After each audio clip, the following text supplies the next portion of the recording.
Collector Car Podcast. This week I'm at the Amelia, where there's some very special cars, including something as amazing as this Porsche 917 Gulf Oil, number 20. Incredible. The first podcast logo for the Collector Car Podcast was actually number 21. So if you go back, you'll see that. If you might get one of my poker chips, it has number 21. So this is the iconic Steve McQueen car that was a part of I think it was the camera car for the movie Le Mans.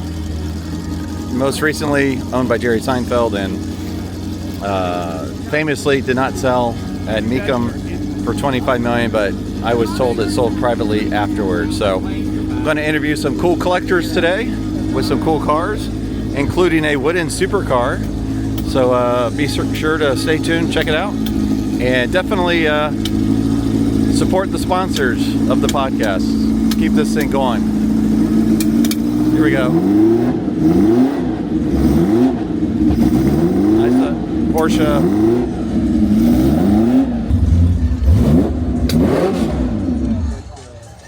Well, that was fortuitous. Porsche long tail, I think it's a 910. I'm not an expert, possibly 908, but fired up, being judged by Peter Brock. Very, very cool. Every car in your garage tells a story, where it's been, how it's been maintained, and what makes it truly yours. Carport gives you a simple digital garage to document, organize, and manage your vehicles all in one place. Track service history, store important records, and keep your collection dialed in with confidence. From your daily driver to your dream car, Carport keeps everything in order so you're always ready for the road. And best of all, it's free to use and is 100% private. To learn more, go to carport.app. Every garage is a mirror of the mind that builds it. The garage becomes a quiet dialogue between who you are and what you craft. A garage is where work becomes meditation and solace, where mechanical truth becomes mental clarity. Some people go to offices, some go to mountains, others go to garages. At Metron Garage, we build for people who do all three. Give us a call to get started. If you own a collector car, you already know it deserves more than a standard insurance policy. NCM Insurance specializes in agreed value coverage designed specifically for classic collector and enthusiast vehicles. From weekend drivers to serious collectors, they understand how these cars are used, stored, and protected. To learn more about protecting your collector car the right way, visit ncminsurance.com. Coverage built for the cars you care about. Imagine a journey so rare it only happened once. That's the spirit behind Once. Exclusive, one-time only adventures that will never be repeated. Our next experience, American Muscle Legends, takes you trackside with the most iconic cars in history, complemented by luxury accommodations and behind-the-scenes access you simply can't buy. Spots are limited. When it's gone, it's gone. You can learn more at discoveronce.com/muscle. All right, Joe, you have brought something I definitely have never seen. Tell me, what am I looking at here? This is to my knowledge, the world's only wooden supercar. Wooden supercar, okay, Yep, called the Splinter. It's called the Splinter, yep. I drew this in 2006. I worked on it for about 10 years and finished it in about 2015. It's about 2,600 pounds, 650 horsepower, 6-speed manual transmission, airbag suspension at all 4 corners. You know, all that stuff, wide tires, low to the ground, hot, loud, uncomfortable, ornery, impractical, you know, all that cool stuff. So I'm first off surprised it doesn't weigh more. Yep. And what's the chassis it's built on? So everything's wood, so it's a wood chassis, wood body, wood interior, wood wheels, wood suspension. So what's the main wood that you use? It looks like you use quite a few different kinds. I guess we use about 20 different types. We try to stick to North American hardwoods. But the body's cherry. There were several that we considered interchangeable for structural purposes that we used on the chassis, so that'd be like ash, birch, maple, hickory, stuff like that.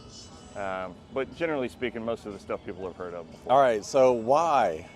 So wood's got a better strength to weight ratio than steel and aluminum. Okay. Some of the fastest airplanes of World War II were made out of wood. Knowing that, we felt like you could make a really high performance structure out of wood if you could figure out how to do it. And I wanted to design and build my own car for my whole life, so when I was in graduate school at North Carolina State, I took the opportunity to do that because I had time in my life where I didn't have anything else to do, so I could do that. And wood felt like an interesting challenge to kind of add to that. All right, so many questions. So it looks kind of like the prototype Ford GT90, I think they called it back in the 90s. Sure. Of just angular, very, very cool.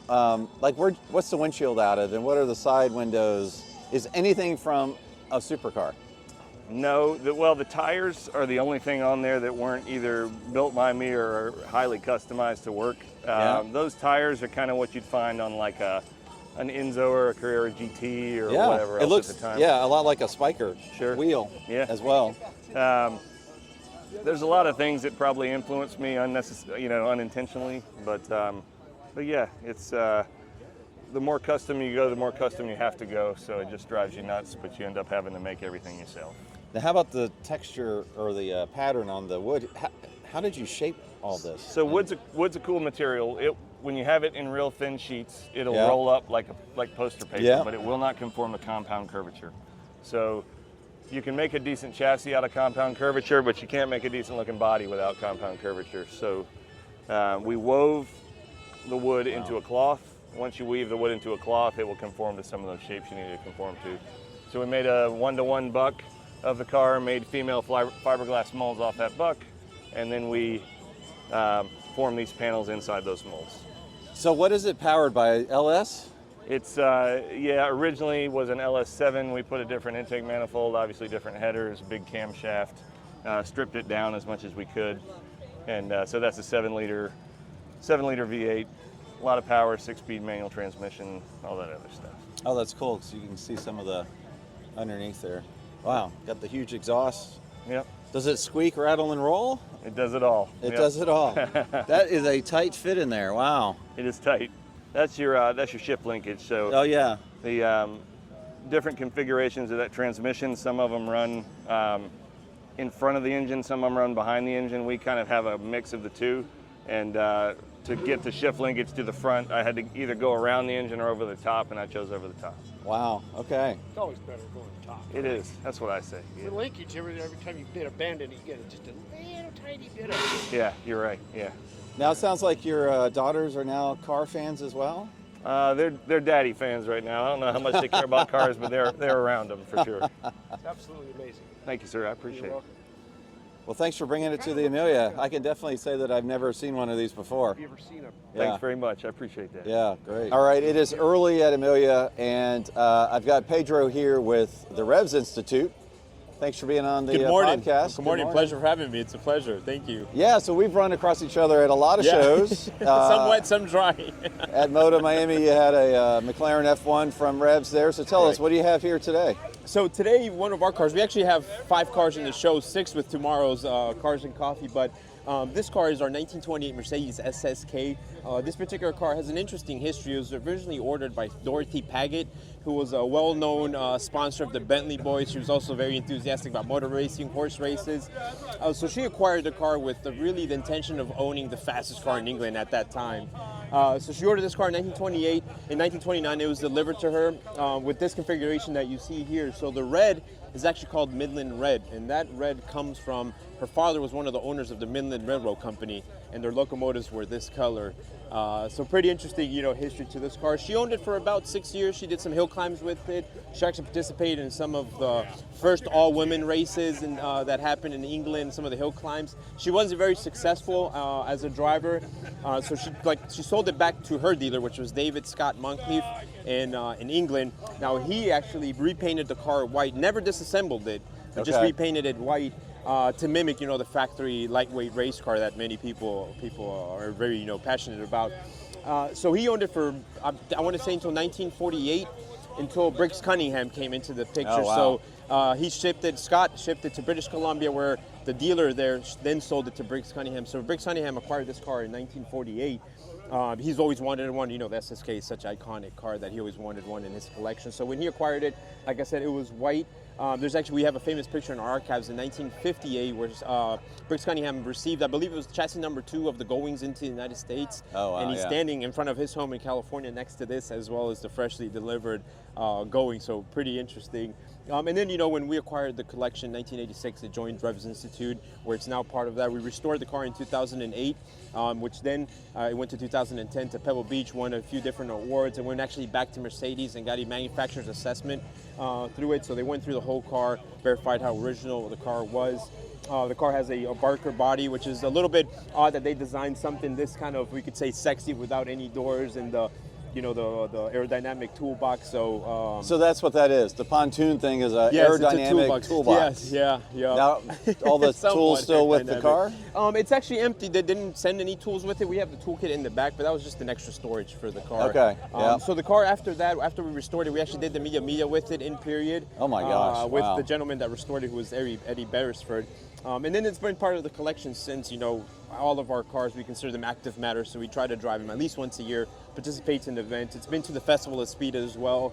And then, you know, it's done its usual Pebble Beach show. It did the tour. A few years back, there was an SSK tour that we participated in with this car. So, no, it gets driven regularly. As you can see, it's almost a 20-year-old restoration. No, I love the fact The you car can see looks, the use on it. Now, were these factory covers here? Correct. Yeah, that Okay, was something wow. they did just to try to keep the grease in there, as well as, you know, water and other things from coming inside and Now- potentially corroding. Tell us about the powertrain. I see supercharged. Yeah, so this is a 7.1 liter straight six engine, and it has the famous elephant blower.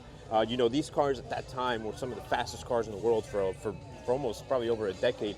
You know, it was a car that had over 300 horsepower for 1929. That was pretty much unheard of. The one thing you do have to be careful, I think, with any car of this power and weight is with brakes. You got to give yourself some room to stop your power. Another interesting thing, you know, I'm incredibly fortunate to be able to drive some of these cars. This Oh, is very amazing. uncommon. It's a center throttle car, so you really have to put yourself in you know, in the mindset when you're driving this so car. the that accelerator pedal is the is in center. the center. That you know, if a car jumps out or something, that you don't go for the center throttle like you would in a conventional stick shift car. This is a little bit different. A lot of the pre-war cars are like that, though. You know, the Alpha is a pre-war Alpha, there's Mercedes, some of even the Bentleys. So it's just something that I always like to point out as, you know, as a person that, like I said, I'm fortunate enough to be able to drive it, that you always have to keep in mind. But It's a beautiful dash, and it's so funny how, I mean, the space between the steering wheel, I mean, And you that's- have yeah. to kind of straddle the It's steering very, wheel, you know, right? there's something very interesting. Dorothy Paget, she wasn't, you know, she was 5'5" and I think weighed somewhere over 200 pounds. So the fact that she Oh my could gosh. fit in there and actually race the car is pretty amazing. But I think it was just, you know, she was such a passionate lady that she didn't mind squeezing into wherever she did to keep the, you know, the passion going and enthusiasm. Yeah, that's just amazing. You know, they're beautiful cars, very nice to drive. You know, when you're sitting in it, the nose is so long, so it's a little bit different feeling from going to like something like this to an F1 where you're sitting on the floor, the nose is, you know, pretty much right on top of you. But, you know, they're both just as special. I think you could say this is something, you know, of the McLaren F1 in the late 1920s, maybe even more special because they're so rare. You know, the McLaren F1 they made, you know, 64 of them. They made just over 20, so very rare vehicles. Wow. And, Now, very just special. imagine looking down, you know, and you got the Mercedes star right down the bag. center there. Yep. So what does SSK stand for? So it's supercharged short wheelbase, and then the K is for the short wheelbase. Yeah, Okay. Supercharged, and then And it would have been like the K. 540Ks after this little. I believe so. Yes. Yeah, Yep. yeah. Yep. Don't quote me on that, but I believe so. Well, thank you so much, It's man, an for absolute pleasure. No, it's great to bringing have, such an incredible car to the of course, Amelia. man. Thank you. It's an honor. All right, I'm thrilled to have Kevin McKay back on at the Amelia with some cars you don't normally see, ones that you can actually kind of see every single part on the car. So tell us about these. Great. Well, this is a 1965 Chevrolet Corvette see-through car. As you can see, there's no body panels on it, actually. It's a functional driving car with a very, very special motor in it. It was owned by the Force Collection, and it's going to the National Corvette Museum from here, and we're going to display a 53 cutaway Corvette, 65 see-through Corvette, and next year we have a 69 see-through Corvette. So it'll be the first time together ever in the public to see at the National Corvette Museum coming up, and we're debuting that at the Corvette Bash in April of 2026. So the engine is throwing me off because that looks like a certain kind of engine, but in 65. Tell me what it is. Okay, this is a development 427 engine that was in one of the Grand Sports, Grand Sport number 3. This is the original motor that was raced and Grand Split number 3 in March of 1965 out of the 12 hours of Sebring. Oh, wow. So we built the see-through Corvette around this special motor to tell the story that the motor has survived. What's neat about this engine is that the engine was built in engineering. We have all the work orders for this particular engine. Even got a serial number on the engine pad, actually. They took the engine, they built it in engineering in Michigan, shipped it to St. Louis, disguised it as a 396 convertible, put the motor in the car, shipped it to Johnson Chevrolet in Dallas, Texas. The owner was a guy named Delmo Johnson, very well-known Corvette driver. Raced, besides Grand Sports, he also raced the 06s and so on, raced many, many different cars. But he had a very, very good connection with GM, especially with Zora Duntop. So they shipped the car from St. Louis plant with that special motor to sneak it out of the plant, brought it to Johnson Chevrolet in Dallas, Texas, like we said. The instruction was to take that engine out, put it in Grand Split number 3, and went racing at Sebring. And it's got, you know, special headers on it, and such a neat car, a neat engine to found. Actually, we also found the car, so anyone's trying to look for it, good luck, you're not going to get it. So this was built for show purposes, for... This is test and development at Sebring through Chevrolet, putting it in a Grand Sport, because the best way they could see how these things are really operating is on the racetrack, let's face it. As you can see, they put a lot of pressure on this engine. We were sure the engine was going to hold up, see how it was going to operate, see what kind of horsepower it would pull out there, and how long it would last. But it's just neat that the engine has survived all these years, and putting it in a display car, which is like the inner workings of a Corvette, a C2. It's probably the only one like it, I think probably in the world. And we're just very, very proud that we were able to put it together. And my company is Corvette Repair in Valley Stream, Long Island, New York. We've been there over 40 plus years. So we're just pretty excited to debut it here with these other 10 LEDA cars and another prototype ZL1 engine that was on the cover of Hot Rod magazine, and how to build a big block Corvette, which is kind of cool. And at the very end, we have another running LED engine down there, which we'll go over it later if you're interested. But well, we want to hear that fire up at some point today, hopefully. Well, I hope so. Tell us about the C3 here. Okay, what this is also same thing, see-through Corvette, 1969 Chevrolet Corvette. It happens to be a black on black, one of only 3 coupes known that are black on black, which makes this car so special. It's the only one that's documented that came with factory side exhaust. So Really? It's actually it's a factory side pipe car, which is very, very unusual because most LA cars have very little options on the car. So knowing that it's a black on black, knowing with the side pipes on it, I particularly own this car since the late 90s. I purchased the car. I found the car in a machine shop in Piscataway, New Jersey, and we made an educational piece. And what's nice about that, 85% of the work from GM is covered by the body, let's face it. So having it exposed like this, if people know what it takes to build a car, how engineering did it, is pretty cool. So this was not originally an exposed car? No, it was not. We built a car at Corvette Repair. So one thing I love about this car is I love seeing this, because when you look at unrestored Corvettes, these little rivets they don't pop all through, the time. but you can see them, and That's that's a correct. great way to see if it's an original paint car, if you can actually see these, right? I mean, it's just... they kind of bubble up. They kind of bubble up after a while. And yeah, it's a very, very common problem on a C3 Corvette. Very, very common problem. But yeah, it's really, people want to know how does this operate? How does this work? What's the inner workings of engineering? And here it is. Well, that's what I love about it, because I've always seen it with, you know, the paint and the body panels, and I could see these, but I've never seen them exposed like this. Yeah. So that's cool. Yeah, people, it's nice because, you know, you ask a lot of questions, you get a lot of knowledge, and we learn as we went along too. But, and I tell you, it's a treat to drive. It really is, because people just look. This particular car is street legal. I took it to have it inspected in New York, and it passed inspection. And I took it on the road, and I got pulled over by a law enforcement guy, and he didn't know how to act, what are you doing? I said, I'm going to go for a pizza. Would you like a slice? And we started talking, and he said, you know, Kevin, he says, amazing. And all the years I've been a police officer, I've never seen it like it in my life. But if I want to be hard on you, probably the only thing I can get you on, you should probably need mud flaps, but I'm not sure. So he let me go, which is pretty cool. So do the NCRS guys deduct for no paint? They could, they could. You know, I tell you, it would be kind of cool to get the car judged, but I probably wouldn't get anything at all because there's no body on it. Right, but, right.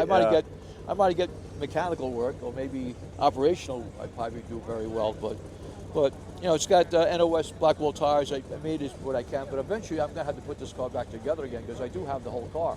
Yeah. The body's ready for paint. But So did you paint these panels green just to show where the exterior panels are? No, from the factory, these are supposed to be green. The Are they headlight- really? Yes, they are. The bird cage, yeah, because it's like some type of development for rust and stuff like that to seal it up. Oh yeah, That's what so they did all here. in here is all, Yeah. wow. Yeah, yeah. It's a zinc. It's like a zinc primer. Yeah, That's what they call it. wow. Yeah, that's got to be a ton of fun to drive. Yeah, it's kind of cool. But it's nice about that. People can see the inner workings of a Corvette. I know, the window like that, yeah. Yeah, I've tried to replace some of these parts, sticking my hand down there in an old Mustang, and it's not fun. Yeah, Wow. yeah. Seafood floors, and you know, you can see everything M22 transmission, and Wow. we even duplicated the tank sticker just to show people what it Oh yeah, let it's me see operating that, here. that's awesome. You always hear about the Corvette tank sticker house on top of the tank, and half the time it deteriorates. Yep. Wow. Yeah, that's just a reproduction, but I have the original in my binder. Very cool. Yeah, just we're just excited to have him here. Cool. Yeah, Thanks, it's really man. Fun. Pleasure always. As always. Pleasure. Maybe I'll get that L88 fired up Let's a little do later. it. All right. Ready. I'm ready. All right, the Concours is over, and I'm at the Cars and Coffee on Sunday, which I really like. But this was one of the winners right here. Bruce McLaren's, as you can imagine, incredible McLaren. Just amazing. The other car was a stunning Duesenberg, but I really like this Cars and Coffee on Sunday. And in the past, if you've ever attended Amelia, the Cars and Coffee was on Saturday in another location. What I like about it being here on Sunday is the fact that all of the vendors are still set up. All the displays are still set up. They still have their coffee. They have the really good donuts. And this is all, this is all Ferrari Club, BMW. Sorry, I just had a friend swing by and try to goose me. But anyways, so very cool setup this morning. I love the fact that they keep it out here. So as always, go to the great car shows, come to the Amelia. And as always, I'll talk to you on Thursday. Oh, book update. It's going really, really well. It's almost 300 pages. It will be out at the end of April. And I think the big unveil will be at America's Packard Museum Spring Fling. So if you haven't gone to that before, that's really cool. And that's where the book is going to debut. So talk to you all next week.